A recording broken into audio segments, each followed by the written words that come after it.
Welcome to the Emerging Civil War podcast. I'm Chris Mackowski, and joining me today from deep in the heart of Texas is my good friend Neil Chatelain. Neil, how are you today? I'm doing pretty all right, Chris. How are you doing? I'm doing well. I'm doing well. Thank you very much. Neil is our vice president here at Emerging Civil War. Are you feeling vice presidential today? I should ask you I'm feeling very something today. I don't know. So, that. It's the end of the semester for both of us. I'm not sure yeah. when this will air, but we're recording is at the end of the semester, so you've got to feel at least a little relieved, if nothing else. Oh no, yeah, no, everything's fine. I just wrapped up my semester, so now it's just the preparing everything for the spring to start. But everybody's in that final last hurrah, that last grasp of students getting desperate and faculty trying to figure everything out. Yeah. And by students getting desperate, it's sort of like, hey, I didn't do half of my work. Can I turn it in now? Now the grades are in, can I turn it in? Like, Yeah, any educator will know what I mean when I say students get desperate immediately. That's okay. Uh, well, I thought this would be a good opportunity for us to get together and talk about some Navy matters because we haven't had a good Navy discussion between the two of us. And you are the master of all things Navy for Emerging Civil War. And as we were kind of batting around some ideas, you had suggested the idea of impressment. And this isn't like, hey, you're so awesome. You're impressive. You've impressed me, which is also true. But the explain to us what is impressment, and then we'll kind of get into how that was practiced and laid out over the course of the war. Yeah, so it's not something that you normally think of when you think of the Civil War is naval impressment. It's something that people generally think of with like the War of 1812 or the Napoleonic Wars or something like that. Um, so your standard kind of definition of impressment is, to dumb it down, stopping a ship on the ocean, taking their sailors and forcing those sailors to be on your ship now. So it's the way that the Royal Navy essentially gathered personnel was through either impressment of sailors at sea or through press gangs, where they would just surround a bar, and then as people got drunk, they would leave the bar, and then sailors in the Royal Navy would just take them. And then when they woke up the next day, they were on a ship, and they're like, "Hey, congratulations, you just volunteered for 10 years." Um, so that's kind of how the Royal Navy did things during the Napoleonic era. um, the French Navy did the same thing during the Napoleonic era because they were trying to keep a naval force up to strength.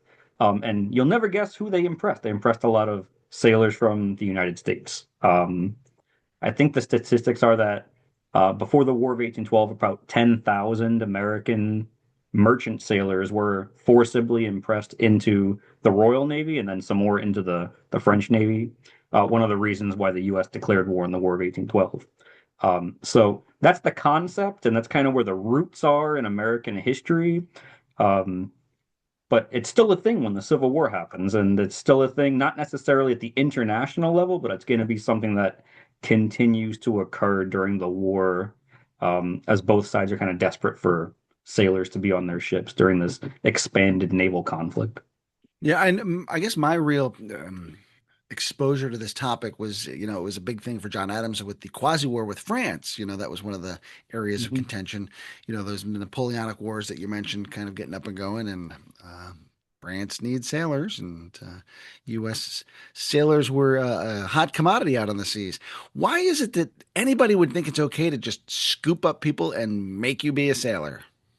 Yeah, so it's kind of difficult because as it is today, the people who are on a ship are not necessarily the from the home country of the flag of that vessel. So like, today there are relatively few US merchant ships, but that doesn't mean there aren't Americans on Portuguese or Filipino merchant ships. Just like if you have a, Chinese merchant vessel today, there might be a lot of Malaysian people on that vessel instead of Chinese people on that vessel.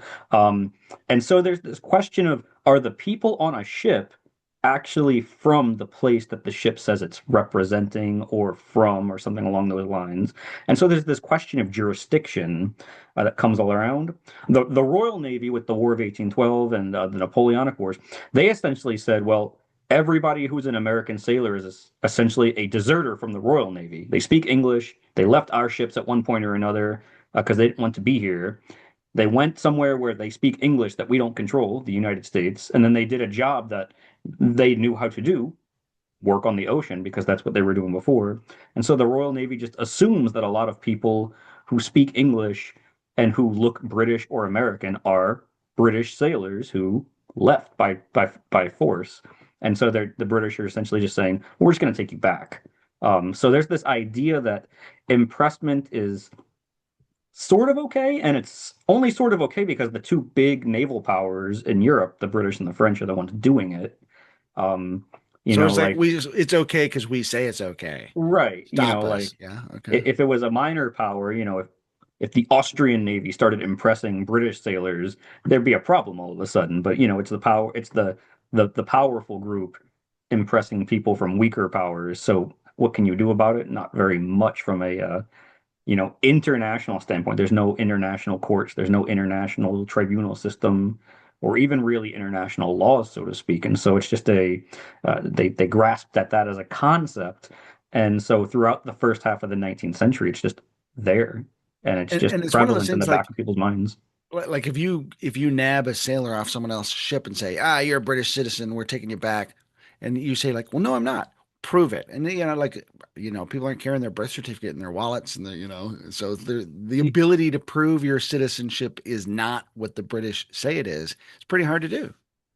It is, and in fact, the United States started issuing certificates for people to prove that they are legally part of the U.S. jurisdiction, either citizens or residents of some sort in the United States. The U.S. government and merchant companies and cities even, they started issuing these things called Seamen's Protection Certificates, which were a piece of paper that said, this is legally an American who is operating on this ship in a merchant ship capacity and under a U.S. merchant flagged vessel. So it's an American on an American ship.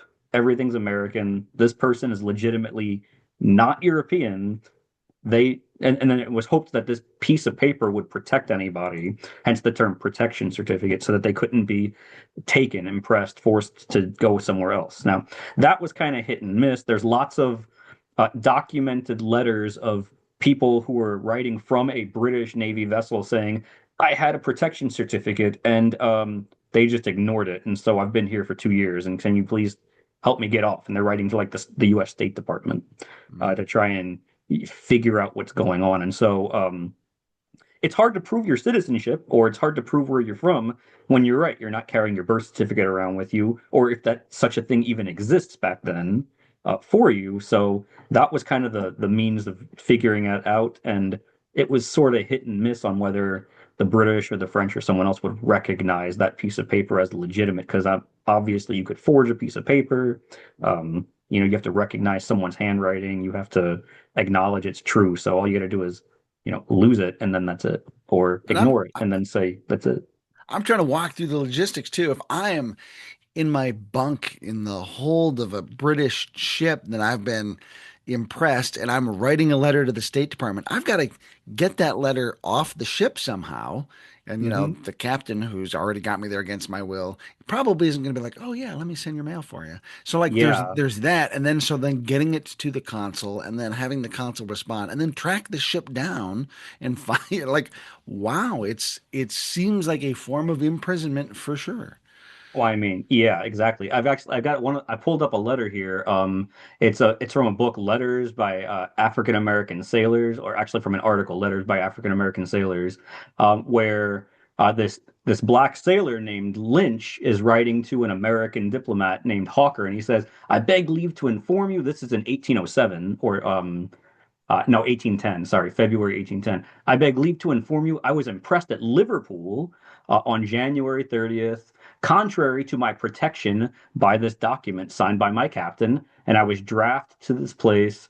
I have my protection certificate with me. I thought it was most proper to inform you that I am here. I hope you will direct the safest way to get my clearance off of this ship." So, and that's a black man writing. So, like you said, birth certificate and citizenship. Well, it's not even fully citizens. It's people who don't have citizenship trying to prove separation status as well, distinction from the British Navy and the U.S. Navy. So it's a huge conundrum of paperwork and then false paperwork and then claims and false claims and the British are the number one navy on earth, and so might makes right in this situation. And so they sort of just go with it until the U.S. declares war against them on that matter. And then, like you said, with the French, with the Quasi War, both are in an element done to try to stop this naval impressment from one degree or another. And I've got to think that, just from a very practical survival point of view, if you are impressed by a British ship, and you can't just say like, fine, I'm not going to work, because they can toss you overboard, right? Yeah, so there's two elements of that too. It's even weirder. So like once you are impressed, there's two things you can do. One is you can physically sign the articles of enlistment after that, in which case you're entitled to be paid. And the other is if you refuse to sign articles of enlistment, to sign the ship's books, so to speak, then they just make you work, but then you don't ever get paid for it. And so after you get impressed, you have this option of, well, do I sign this piece of paper to get money for the work I'm doing, or do I not? And I don't get money. But if you sign the piece of paper, that's basically you saying, I freely and openly enlist in the Royal Navy and can do nothing about it. So, like, now you're trapped in this conundrum of, are you going to get paid for the work you do, or are you going to make a legal claim of, I'm not here legally? And so it even gets dumber with the situation on just where exactly do you sit in this? Because you're just one person caught up in this international system, and well, not good for you. Wow. Wow. And this is happening to hundreds and thousands of people. It's not like an isolated kind of thing. It's a industry kind of. It's essentially it's a very common thing. This is the way the Royal Navy gets sailors. This is the way the French Navy gets a lot of sailors. This is the way that it just is. It's just recognized as the system. And if you read like a Patrick O'Brian novel or anything like that, they're constantly talking about the press gangs in the literature, just because that's just the way that the Royal Navy did things. So like that's a pretty good introductory background on what this system is, where it comes from, and how it works, I guess. Mhm. Um, which brings us to, the Civil War. Where does it even come from? Yeah, so You know? so by the 1860s, what's the status of this process? What's the system look like? So it's essentially gone away. By the 1860s, you're not seeing a formal British press gang system. The War of 1812, they stopped at around 1812, with the United States at least. Um, and with the large, peace after the 1848 revolutions across Europe and everything, there's not a huge demand for this huge, let's make our navies. We need to keep maintain this gigantic naval system. The Royal Navy is still gigantic, it's still the biggest, but this concept of we need to constantly keep taking people from wherever we can get them is starting to wane away. So when the Civil War starts, impressment's not necessarily the coolest thing to be doing anymore. Now, is there some concern at that point on the British point, like, if we press our luck here, we could pick a fight with the United States that we don't really want? Yeah, so like the British aren't going to be doing it. They don't want to repeat the War of 1812 because they just see it as wasting money, wasting effort, and then a threat to losing, Canada, Newfoundland, and everything like that. I mean, that was the major effort in the War of 1812 for the British, was not defeat the US, it was not lose Canada. And so when the Civil War starts, the British, the French, they're essentially they're done with this system completely. Um, but that opens the door for, do the US and the Confederacy start impressing people? And the answer to that is yes. Yeah, because the Confederates have to build a navy from scratch, and that includes ships, that includes officers, that includes sailors. Where are we going to get those sailors from? Yeah, so both sides are going to impress people during the war, and it's weird, and some of it's a little bit nuanced, but it a lot of it comes down to the draft, and by the draft I mean the U.S. military and the Confederacy's draft of people to force to people to be in the military. Both sides actually had a provision in their conscription that said that if you get drafted, you can sign up for the Navy instead. So for the Confederacy, they said if you are conscripted, before you are assigned to a specific company and a specific regiment, you can write a letter saying, I want to be sent to the Confederate Navy instead, and theoretically you would be sent to the Confederate Navy. And for the United States, it wasn't necessarily that case, but there are lots of instances of drafted soldiers before being sent to a regiment are being told, you're going to go to the Navy instead, and we're just going to send you to them. And that causes some problems, and that causes even more confusion and, you know, different circumstances and whatnot. So there's this element of the draft as a major part of this impressment system. Because, I mean, if you look at the real definition of impressment, it's taking a guy and saying, you're in the Navy, whether you like it or not. And so now it's that, but through this ground military conscription system in a way. And that's one element. There's a lot of other elements for it, but the draft is definitely there in some That's cases. that's weird because when you talked about the press gang, to me that just sounded like kidnapping. We're snatching Right. guys off the street. But like now you say like, well, they're doing it through the draft, which is a legal mechanism for the government. Wow, so the context there is really interesting in how depending There's on how you definitely frame it. there's definitely still the kidnapping element, and we'll get to that. But there's other elements besides, point gun at somebody's head and say, "Hey, you're in the Navy now or die," Yeah. which also happened in some instances. My favorite case of the Army soldiers being impressed into the Navy, being forced to go to the Navy. There's this thing that happens in 1864. It's called the Ocean Queen Mutiny. Um, like 200 soldiers are told, you're going to the Navy and we're sending you to California to go man ships in the Pacific Ocean Naval Squadron. They leave New York City on a civilian ship going through the Panama route down to Panama and up to California and everything.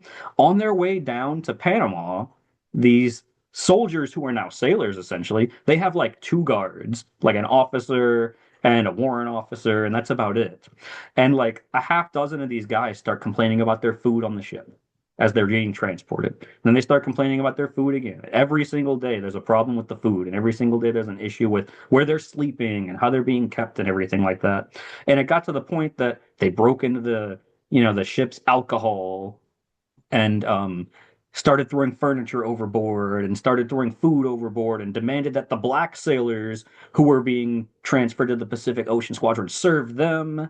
And so it turned into this whole thing. And actually, to stop everything and return order, the couple of the two officers that were there for the U.S. Navy watching them, they started executing people. They literally had people who were lined up next to the captain of the ship, the civilian captain, and the civilian captain said, "These guys are trying to do mutiny," and they just pulled out guns and started shooting people. Oh, They killed like 4 or 5 people.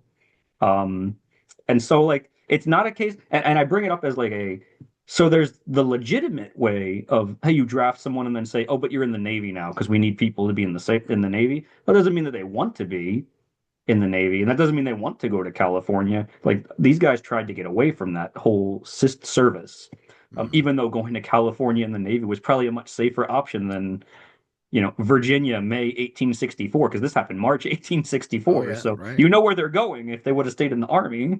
Um, but like it's kind of fascinating that these guys didn't want to be in the Navy. They were being told you're in the Navy, and they were taking action that was a tantamount to mutiny almost, and so they were punished for it. Wow. Wow.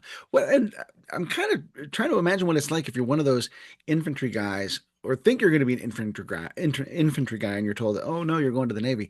And like, I'm from a little town. I don't know how to swim. The idea of the ocean terrifies me.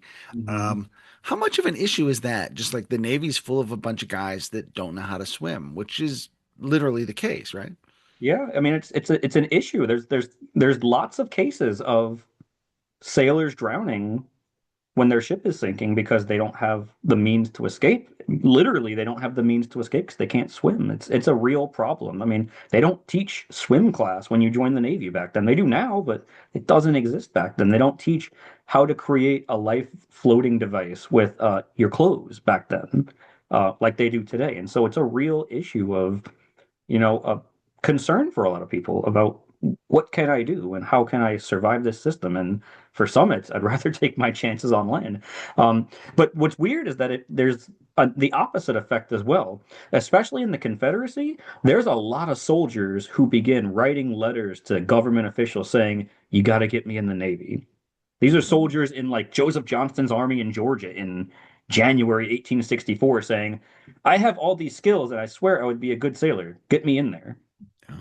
And because the Navy, like you said, the Confederate Navy, they don't have any people. They need people. And so, you know, a lot of Confederate soldiers would definitely try to prove, hey, I have a Navy background. I have a merchant sailor background. I worked boats on the bayou, or whatever excuse they could come up with to say I'm a better fit for the Navy. Send me there, please.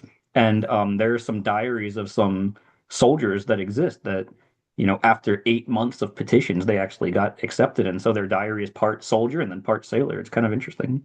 Is that because they realize the life of an infantryman is terrible and the Navy seems like a better option, or? Well, I mean, like some of that is you hear stories like, oh, I hear the Navy's better. They give you food. Um, and in other cases, it might be something like you're assigned to a garrison position in Charleston or something like that. And your regiment is told, nope, you're going to North Carolina and then you're going to Virginia. And oh, there's a lot of killing happening up there. And those sailors are staying behind and they have warm clothes and you don't. And so there's some of that too. But there's also cases I've read letters of some of these sailors who did this, getting to their ships, and then it's the middle of 1864, and they're writing in like letters home saying things like, "I wish I was still in the army. At least I'd be doing something." Because all they see is I'm on a ship sweeping every day. They're not realizing, well, this ship in Charleston just existing is keeping the U.S. fleet from going into Charleston because they don't want to fight a big battle, which keeps Charleston in Confederate hands, which lets blockade runners go, which keeps the army supplied. And so, like, a sailor doesn't see that. They just see, I'm sweeping while my cousin is shooting. How come I'm Mhm. not shooting? And so there's some instances of that too. Yeah. Well, that's interesting. As opposed to, my cousin shooting, as opposed to my cousin's getting shot at, you know. Right. Uh, Well, I mean, but if you've seen combat extensively, it's I'm getting shot at. But if you haven't, it's the glory phase. uh, Those guys, they're getting their names in the paper. That regiment was mentioned. That sort of a thing. And so it turns into it's very weird to get the idea of like, what branch do you want to be in and how do you want to do it and do you have a choice in the matter and all that stuff. It's very odd. so when do the impressment processes get underway in the North and in the South? So in the United States, it's far less common. So we'll tackle them first because that'll be easier. The largest extent of impressment into the U.S. Navy during the war, it's either draftees who are being told, hey, you're in the Navy now, or it's people going to contraband camps and saying, hey, you're in the Navy now. So there's, especially on the Mississippi River, Robert Goodmastad just came up with his Mississippi River Naval Squadron book, and he documents that there's definitely cases where sailors would go to a camp full of recently freed slaves and just say, you, and you, come with us. You're coming with us, and that's it. And he documents that actually there were fewer enlistment of black men in the Mississippi River Naval Squadron for the United States as more black men joined the U.S. Army. And that's because they were being given a choice to join the Army instead. Um, it's not necessarily every Black American who joined the army had 100% say in this. I mean, like, if you go to some of these contraband camps, the options were, okay, you can join the army or you can go work cotton fields for the U.S. military now. Um, and or dig graves. And so it's not necessarily, oh, you're free, you can go wherever you want. It's, oh, you're free, but till the war's over, you're working for us. Mhm. Pick. Um, and a lot of them either picked or ended up in the Navy, but through one happenstance or another. So the U.S. Navy is not just like kidnapping people in the night, so to speak, by surrounding drunk guys and saying, "Oh, you're in the Navy. See, you signed this, you forged this paperwork in the night." That's not happening for the United States Navy per se. Um, but the Confederate Navy, there's a little bit of a different story there. Yeah, let me ask you before we move south of the Mhm. border, with the idea that you're recruiting from contraband camps. Um, Tell me a little bit about the integration of the U.S. Navy at this point, because, having black men and white men serving together is something the Army is not ready for early in Yeah. the war, but the Navy seems to get there a lot quicker. The Navy got there a lot quicker because the Navy was doing it before the Civil War. Um, Black men being on warships was commonplace. It happened. It existed during our War of Independence. It existed in the War of 1812. It existed in the War with Mexico. It existed in the 1850s, the decade prior to the war happening. Now there were limits on this. At one point, the U.S. government announced that no more than 5% of a ship's crew could be black. Um, and there was obviously this concept of, well, if your skin is a certain color, you're getting worse jobs on the ship. You're going to be heaving coal, or you're going to be, acting as a servant and for the officers instead of shooting guns, so to speak. But so there's this like class system. Black sailors in the Civil War for the United States Navy earned fewer medals per capita, like medals of honor. There's only a handful for them, and promotions were far fewer. But that being said, it's not the U.S. Navy is not segregating black sailors onto their own ships. It's Mhm. black sailors and white sailors on the same ships, maybe not doing the same jobs because there are different ratings and different specifics, but and maybe those black sailors are stuck in a mess of sailors that eat together, um, that are all black sailors. But like, if a black sailor's on a gun crew, it's not a dozen men on a gun crew and all 12 are black. It's Mhm. a couple of them are black and 10 of them are white.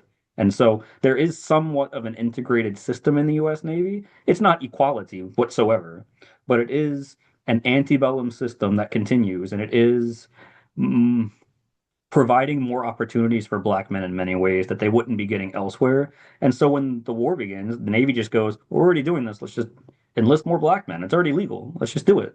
They don't Yeah. have to wait for the only thing that Abraham Lincoln's, like the Emancipation Proclamation and the Militia Act saying we're going to enlist black soldiers, all that does is remove the 5% cap for black sailors, on ships.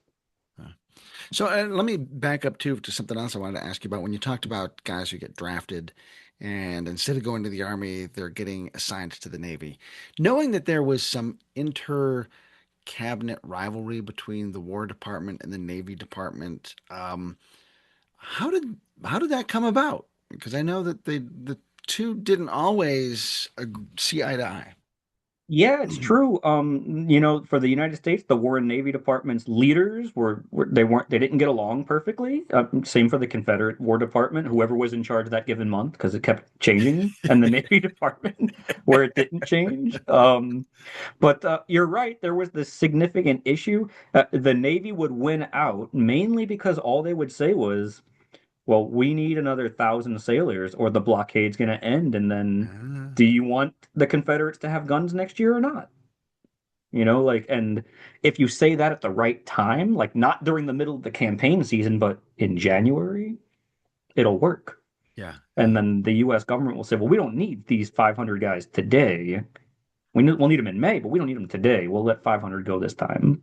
Hmm. Um, but it's kind of the same thing. Like in 1861, the Western gunboat flotilla, the Pook Turtles, the City class ironclads in the West, some of those are manned by soldiers from the Army of the Potomac Right.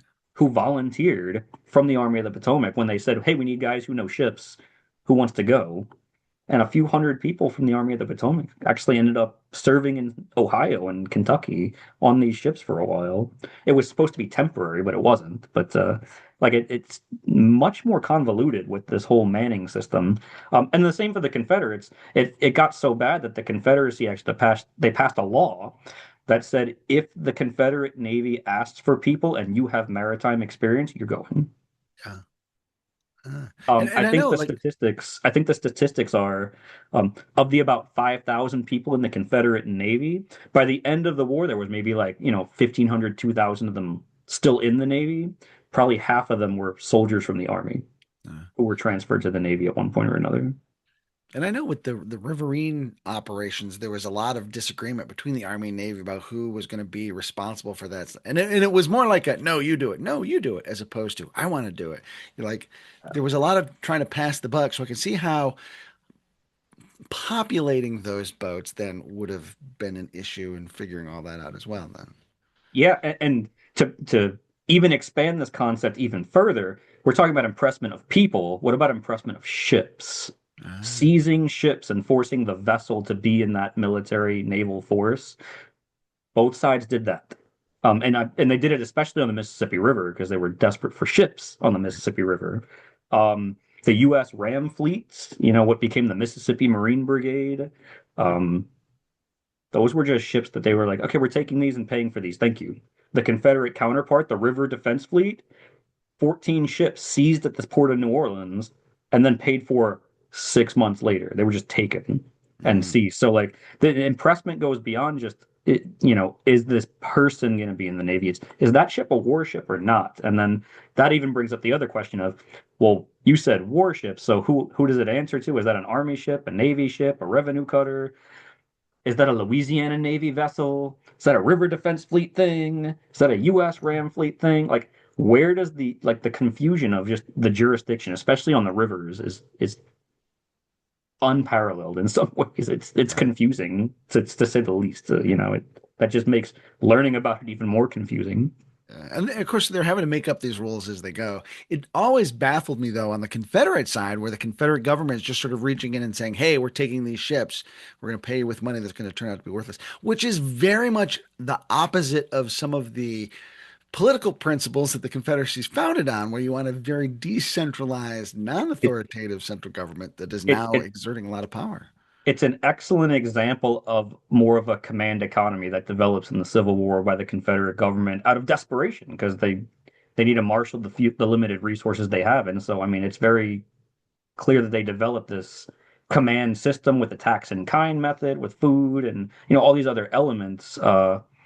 And seizing vessels is just one more case of that system on a larger scale. Yeah. And we talked a little bit about how impressment worked in the North early in the war, and you said we'd get to the Confederates, and then I asked a bunch of questions that got you off track, Of course, which totally my fault.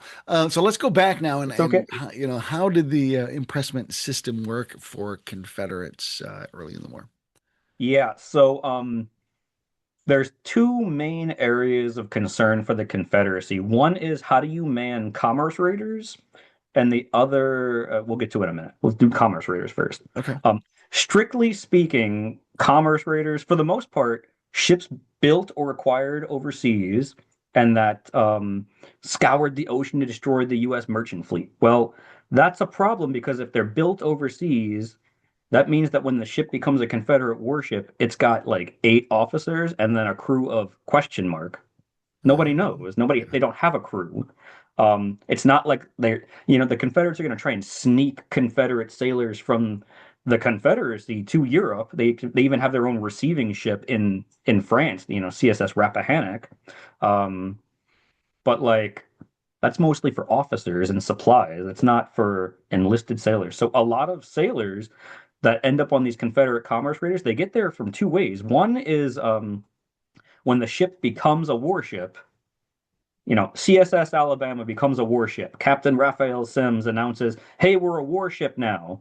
Well, they're getting supplies from somebody else, and Mm. that ship is meeting them, transferring the cannons and everything on the ocean or at an island, like the Azores Islands or something like that.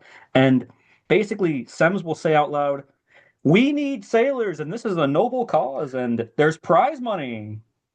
And then anybody from the other ship that was supplying them will go and sign up. If they're like, I can do that for a year, that'll be great. Yeah. So one way is by convincing European sailors to do that. Another is they're capturing ships on the ocean, they're sinking those ships, and they're taking the crews as prisoners. And all you got to do is go up to some of those prisoners and say, do you want to be locked up for the next until we find somewhere to drop you off, or do you want to sign up for us and get paid? Yeah. And a lot of sailors will sign up and get paid. So that's not necessarily they were looking to join the Confederate Navy per se, but they end up in the Confederate Navy, not necessarily out of their own volition, but because it's the better circumstance they see. So that's one option that you're looking at. The other big field of impressment is enslavement. Slave labor is huge in the Confederacy, obviously. The Confederacy allows the enlistment of black men into their Navy. The Confederate Navy's regulations specifically state, however, they must be free. Only free men can be in the Confederate Navy. Well, that's just ignored for the most part. Yeah. Uh, Statistically, you're going to see black men on a lot of Confederate warships, not in any huge numbers that people may think of. There's some talk online and things like that where there's 1,000 black men in the Confederacy. Well, that's 1 in 4 sailors because there's only 4,000, 5,000 black Confederate sailors total. I've done some number crunching. I have found a grand total of 81 black men who served on Confederate ships, Okay. warships in some capacity. And I say warships because that could be Confederate Navy or River Defense Fleet or a revenue cutter or, all those different jurisdictions that I had alluded to earlier. Of those 81 black men, I have found records noting that at least 24 of them were enslaved. Um, Now, those men essentially had no say and were told, hey, you're in the Navy now. Good luck. Mm. They did not have a choice. Some of them had more choice than others. Some of them were like channel pilots for like Savannah, Georgia, and they were well respected. But in Georgia, a black man could not be a channel pilot if he was free, and so they were all enslaved. But then just essentially told, "Hey, you could live on your own. Just give me 10% of your earnings, and you're fine." Right. Well, some of those guys ended up in the Confederate Navy, but others, it's oh, you're on this ship. I got assigned to this ship. I own 5 people. I'm bringing one of them with me, Mm. sort of a thing. And so you've got some ships where the captain of the ship has 3 or 4 enslaved people on them, especially in North Carolina. Um, and you've got these cases. CSS Sumter, the commerce raider that Semmes did before he did Alabama, before the ship left, a guy in New Orleans just went to Semmes and said, "Hey, I'm going to loan you my guy here as a cook, and he's going to be your servant." Well, that enslaved man deserted the ship when they made port overseas. Oh, wow. Um, so there's that. A good case is, and that guy's name is Ned, by the way. We don't have his last name. We don't have his family name. Um, there's a guy on CSS Alabama, David Henry White. He's a really crazy case.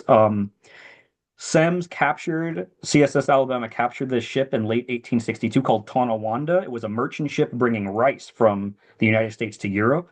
When they captured the ship, this guy on the ship, David Henry White, he was a merchant sailor. He did not have one of those seaman protection certificates because he had not served on the ocean long enough as a merchant sailor.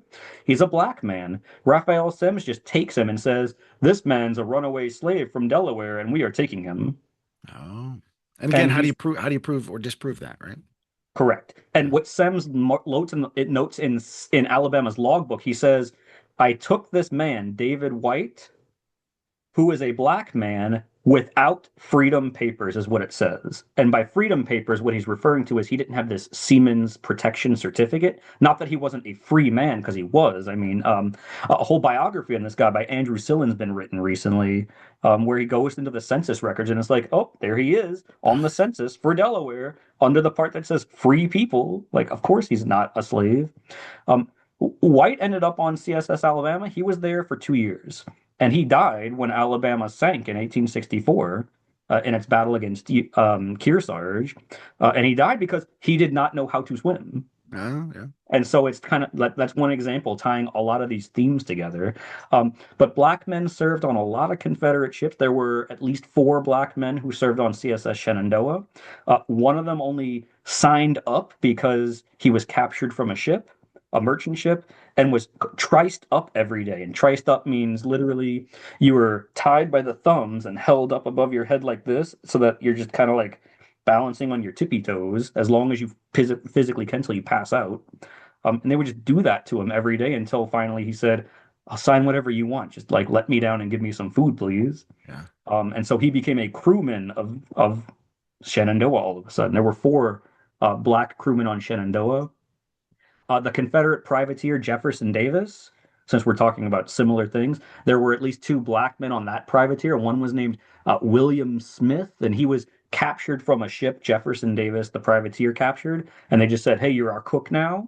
Another one was named William Tillman. He was the same thing, captured and said, "Hey, you're on our ship now," and he was actually brought to a another ship as a prize crew member of that ship. Like they captured another merchant ship. He became the cook for the Confederates on that prize ship as they tried to bring the prize ship back home to sell it. And he killed the prize crew on the ship and then sailed it on his own north and became celebrated in the newspapers and everything like that. So there's lots of back and forth of, these guys don't necessarily think they're not there by choice in a lot of ways. I mean, legally, if you're enslaved, you can't be there by choice. Um, but there's lots of pushback and there's lots of questioning and there's lots of other elements there. Yeah, it seems like there are just so many, literally so many ways you can coerce someone to sign their name up to be enlisted, Mhm. um, that under regular circumstances they'd have never agreed to. Yeah. Um, the whole kidnapping someone and then saying, "Hey, at gunpoint, sign up or die." That also happened with the Confederate Navy with a couple of black sailors. There's this, these largely happened in North Carolina in '64. There's one guy in particular, Charles Jackson, that I want to mention. Charles W. Jackson. He's a free man from the North. He enlisted in the U.S. Navy. He was assigned to USS Southfield. And in early 1864, the Confederate ironclad Albemarle attacked and rammed and destroyed Southfield as part of the pushback to recapture Plymouth, North Carolina. Well, he was captured and held as a prisoner. And when they held this guy, Charles Jackson, as a prisoner, the Confederate Navy said, "Oh, you're not a prisoner. You're in our Navy now." Uh, And then they assigned him to a Confederate warship named Bombshell, which was a U.S. Army warship that the Confederates captured, just to get to the organization confusion. And they assigned him to be a sailor on this ship. And then Bombshell was captured by the U.S. Navy later on in 1864. And this guy, Charles Jackson, was actually held as a U.S. prisoner of war from a Confederate ship that was captured until he could, and then, he gets captured and he's on the list of crew members of the Confederate warship Bombshell. And he basically goes, "That's not, I'm not a Confederate. Like, I was a U.S. Navy sailor they captured and forced to work." And they had to actually go find the records of his enlistment on the other ship, which had sunk. And so finding those records is kind of tough. So they had to find people that knew him. And eventually he was figured out very quickly and then released and then told, "Oh, you're still in the U.S. Navy. You still owe us another year of enlistment. So, we're going to reassign you to another warship."